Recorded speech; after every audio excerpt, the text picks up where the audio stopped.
Selamat malam, warga Nusa Tenggara Barat yang tercinta. Jumpa lagi kita dalam update COVID-19 yang disampaikan oleh Gugus Tugas Percepatan Penanganan COVID-19 Nusa Tenggara Barat.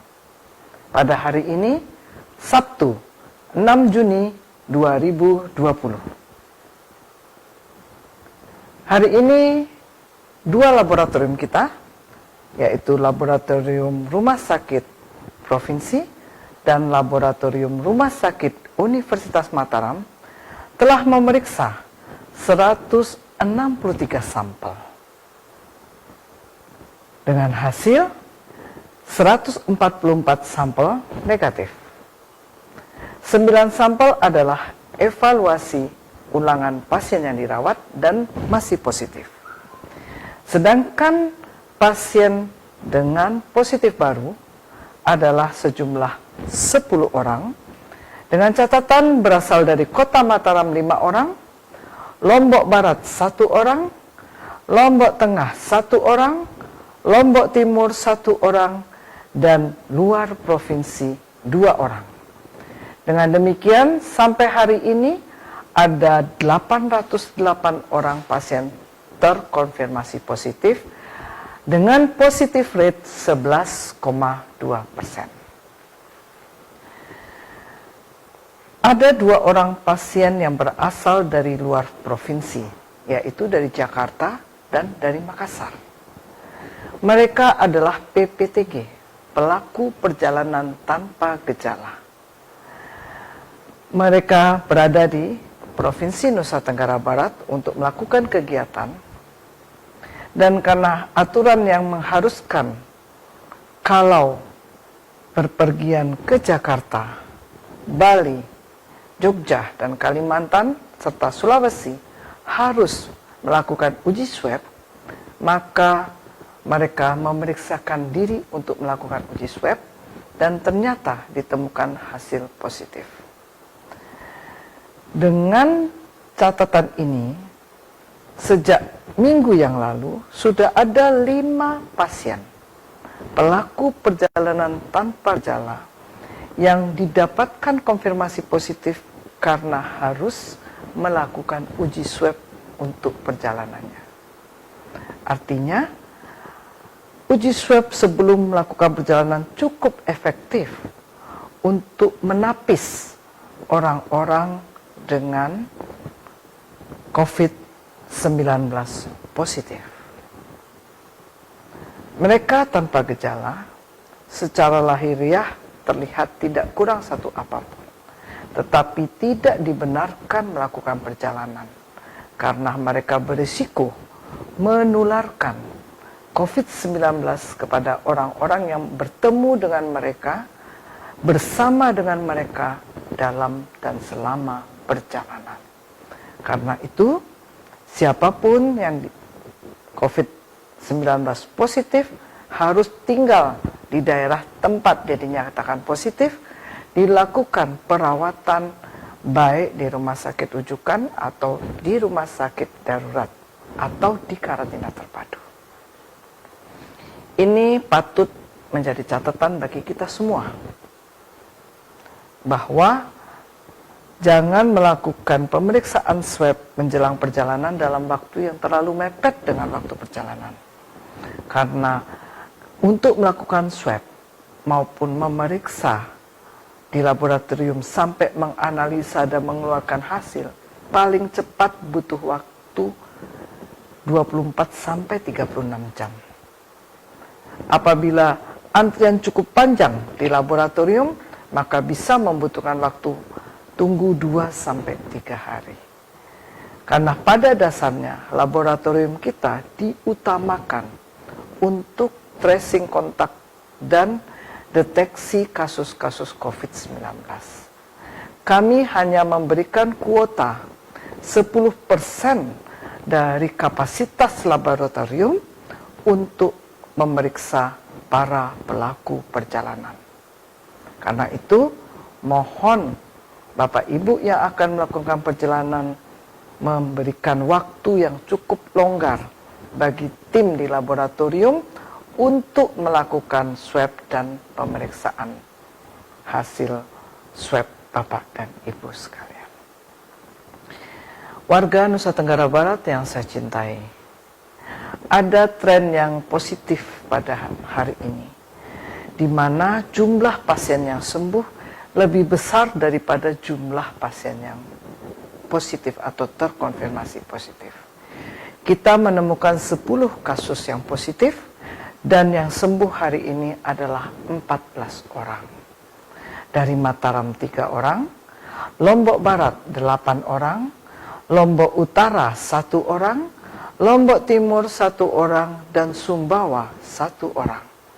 Sehingga total pasien yang sembuh sampai hari ini adalah 349 orang atau 41,1%. Alhamdulillah hari ini tidak ada pasien yang meninggal, sehingga total kasus yang meninggal tetap sama dengan kemarin, yaitu sejumlah 22 orang atau 2,7%. Adapun pasien yang masih dirawat hari ini di rumah sakit, pasien konfirmasi positif yang masih dirawat adalah 437 orang. Sementara untuk catatan bagi PPTG, ODP, OTG, dan PDP adalah sebagai berikut. Untuk pasien dalam pengawasan, hari ini bertambah 60 orang, sehingga total menjadi 1.464 orang, dan yang masih berada dalam pengawasan di rumah sakit ataupun karantina terpadu adalah 659 orang atau 45,3%. Jumlah orang dalam pemantauan bertambah sebanyak 111 orang, dengan total menjadi 6.080 orang, dan yang masih dalam pemantauan adalah 509 orang atau 8,3%. Hasil tracing kontak untuk orang tanpa gejala hari ini adalah 287 orang, sehingga total OTG kita menjadi 8.128 orang, dengan yang masih diisolasi dan dalam pemantauan adalah 2.903 orang atau 35,7%. Terakhir, pelaku perjalanan tanpa gejala hari ini bertambah 59 orang, sehingga total berjumlah 61.622 orang, dan yang masih dalam karantina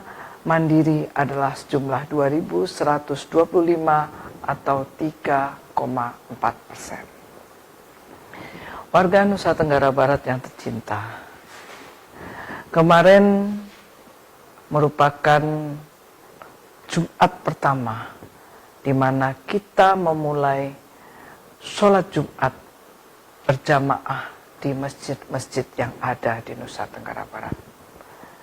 Tentunya dengan memperhatikan protokol COVID-19. Dengan jarak 1,5 meter, sebelum memasuki masjid diukur temperaturnya, yang tinggi temperaturnya tidak dibenarkan masuk ke dalam masjid. Kemudian sebelum berwudu mencuci tangan dengan sabun dengan cara 6 langkah cuci tangan yang telah diajarkan selama ini oleh petugas-petugas kesehatan. Kita berharap bukan hanya pada Jumat pertama saja protokol ini dilaksanakan, tetapi pada Jumat-Jumat berikutnya sampai tahun 2021. Kenapa 2021? Karena sampai saat ini tidak ada catatan kapan kuman corona akan pergi dari bumi dan pada khususnya dari Nusa Tenggara Barat. Karena itu tetaplah patuh untuk menjalankan protokol kesehatan COVID-19 dalam kehidupan sehari-hari. Tidak hanya ke masjid, ada beberapa sentra-sentra ekonomi yang sudah dibuka. Apakah sentra ekonomi juga melakukan protokol COVID-19? Mari kita sama-sama menjadi pengawas bagi diri sendiri, bagi keluarga, dan bagi lingkungan kita. Janganlah pergi ke tempat yang tidak menjalankan protokol COVID-19. Kita mau belanja ke toko, toko tidak menjalankan protokol COVID-19. Lebih baik kita urungkan niat belanja di sana. Bagaimanapun keselamatan diri jauh lebih penting daripada kita mendapatkan manfaat ekonomi dengan belanja di tempat-tempat yang tidak menjalankan protokol kesehatan COVID-19. Dengan demikian, semua orang patuh, semua orang mengontrol diri dan lingkungan, itulah yang menjadi pendorong bagi semua pihak untuk menjalankan protokol COVID-19 di Nusa Tenggara Barat. Banyak yang beranggapan bahwa dengan dimulainya kegiatan-kegiatan tersebut, kita semua bebas. Kita bisa kembali seperti sebelum era COVID-19. Hal ini tidak benar. Masjid dibuka, masjid menyelenggarakan protokol COVID-19. Toko-toko dibuka, toko-toko menyelenggarakan protokol COVID-19. Hotel dibuka, hotel menyelenggarakan protokol COVID-19. Restoran dan rumah makan dibuka juga harus mengacu pada protokol COVID-19. Kantor dibuka, demikian juga. Jadi tiada hari, tiada tempat yang tidak menjalankan protokol COVID-19. Inilah salah satu cara kita untuk menekan penularan COVID-19. Kita sudah lihat para pelaku perjalanan tanpa gejala yang datang ke NTB, ternyata saat akan pulang, mereka tidak bisa pulang karena dinyatakan positif COVID-19. Bapak Ibu, warga Nusa Tenggara Barat yang berbahagia, apa saja protokol kesehatan COVID-19 yang harus kita laksanakan? 1. Memakai masker. Kita harus disiplin mengerjakannya. Disiplin memakai masker. 2. Disiplin mencuci tangan pakai sabun di bawah air mengalir selama 20 hingga 40 detik setiap selesai melakukan kegiatan, atau bila tidak ada air mengalir, pakailah hand sanitizer. 3. Jaga jarak 1,5 sampai 2 meter. Jauhi keramaian dan kerumunan. Karena di tengah keramaian dan kerumunanlah kemungkinan kita tertular COVID-19 menjadi sangat besar. Meningkatkan daya tahan tubuh dengan istirahat yang cukup, olahraga ringan, dan kelola stres. Artinya, kita tetap waspada terhadap COVID-19, tapi juga tidak boleh hidup dalam ketakutan terhadap COVID-19. Tetapi juga tidak bisa kita mengabaikan protokol COVID-19 dalam perilaku sehari-hari di masa pandemi ini. Sehingga kita bisa tetap beraktivitas dengan baik, tanpa rasa takut dan tanpa stres. Kemudian kelola penyakit komorbid yang sudah ada. Bapak Ibu penderita hipertensi, penderita diabetes mellitus, penderita gangguan ginjal, mohon mengontrolkan diri secara teratur agar posisi tekanan darah, gula darah, ataupun laju filtrasi ginjal Bapak Ibu dalam keadaan normal. Bila semuanya dalam keadaan normal, resiko penularan COVID-19 bisa ditekan. Dan terakhir, jangan lupa perilaku hidup bersih sehat. Makan makanan yang bergizi dan seimbang, banyak sayur, itu adalah bagian dari perilaku hidup bersih dan sehat. Meminum air yang layak minum. Melakukan desinfeksi terhadap rumah, kantor, dan tempat-tempat umum secara berkala untuk mematikan kuman-kuman yang ada, itu adalah perilaku hidup bersih dan sehat. Buang air besar di tempatnya, bukan buang air besar sembarangan. Itu adalah bagian dari perilaku hidup bersih sehat. Dengan kita jalankan ke-7 protokol COVID-19 ini, dengan istiqomah kita tetap patuh, dengan harapan selamat malam, salam sehat Indonesia. Wabillahi taufiq wal hidayah. Wassalamualaikum warahmatullahi wabarakatuh.